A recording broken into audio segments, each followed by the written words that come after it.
Birazga soch qanaqa olamiz aka? Mahallada eshitdim, ancha odamlar sochini o'zgartirayotgan ekansiz. O'shanga bir chiqdim. Sochni ko'rasiz. Aha. O'zi shunga yarasha bir stil qilib berasiz. Bo'ldi, o'zingizga yarashadigan qilib stil qilamiz. Asosan klassik soch yurarkansiz, faqat yorroq tarar ekansiz. Shuni bugun teparoqga taraladigan qilib bersam, yo'llarni unaqa kalta qilib olmaymiz. Bo'lmasa o'zingizga mosroq, o'sha klassik formada qilamiz. Keyin bitta taklif bersam, sochingizni rangi oqaribdi ancha. Shuni o'zingizni sochingizni rangida bitta bo'yab ko'rsak nima deysiz? Qanday bo'lardi?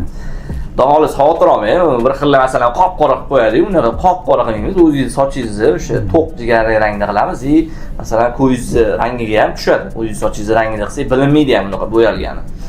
Agarda rozi bo'lsangiz bitta qilib ko'ramiz. Ming marta gapirgandan ko'ra bitta ko'rsatganim yaxshi. O'zgarishga tayyor bo'lsangiz boshlaymiz. Tayyormiz.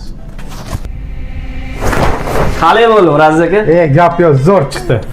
Yoqdimi o'zingizga? Yoqdi, zo'r.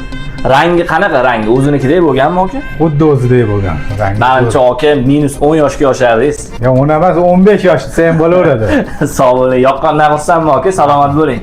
Rahmat. Omadinglarni bersin.